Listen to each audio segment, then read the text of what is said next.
নমস্কাৰ এই মুহূৰ্তত জনাইছো অসমৰ প্ৰত্যেকগৰাকী জনসাধাৰণৰ বাবে কেইবাটাও গুৰুত্বপূৰ্ণ খবৰ।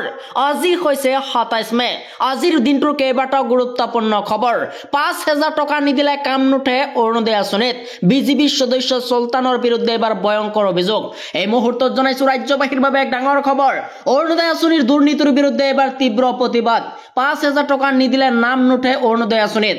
অৰুণোদয় আঁচনিৰ পৰা বঞ্চিত হোৱাৰ পিছতে শ শ মহিলাৰ এবাৰ তীব্ৰ প্ৰতিবাদ। লেংগ্ৰিবাৰী বৰী গাঁও পঞ্চায়তৰ অন্তৰ্গত কেইবাটাও ৱাৰ্ডৰ শতাধিক পুৰুষ মহিলাৰ প্ৰতিবাদৰে উত্তাল কৰি তুলিছে পঞ্চায়তৰ চৌহদ। আৰু বহু প্ৰতিবন্ধী মহিলা, বিধৱা, বিশেষভাৱে সক্ষম মহিলাৰ নামো বাদ পৰাৰ গুৰুতৰ অভিযোগ। স্বয়ম্ভু বিজেপি সদস্য চুলতান আহমেদৰ বিৰুদ্ধে এবাৰ গুৰুতৰ অভিযোগ। চুলতানক টকা নিদিয়াৰ বাবে হেনো কৰ্তন কৰা হৈছে তালিকাৰ পৰা নাম। আৰু মৈৰাবাৰীৰ লেংগ্ৰিবৰী বৰী গাঁও পঞ্চায়তত অৰুণোদয়ৰ পৰা বঞ্চিত মহিলাই সাব্যস্ত কৰিছে এবাৰ প্ৰতিবাদ। এই মুহূৰ্তত জনাইছো আমাৰ দ্বিতীয় নম্বৰ খবৰতে আছে ডাঙৰ খবৰ। টকা আৰু চাউল ল'বলৈ আপুনি সাজু হওক। ৫জন সদস্য থকা পৰিয়ালে লাভ কৰিব ৭৫ কেজিকৈ চাউল। ৰেচন কাৰ্ডৰ হিতাধিকাৰীসকলৰ বাবে জুন মাহত আহিছে ভাল খবৰ।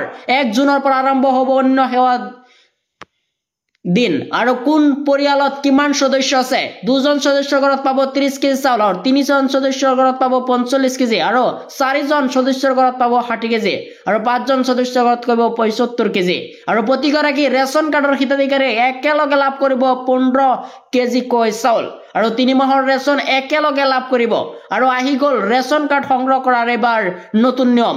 নিৰ্দেশ অমান্য কৰিলে সুলভ মূল্যৰ দোকানীৰ বিপদ অনিবাৰ্য। আৰু ১ জুনৰ পৰা ১০ দিনৰ ভিতৰত সংগ্ৰহ কৰিব লাগিব ৩ মাহৰ ৰেচনৰ চাউল।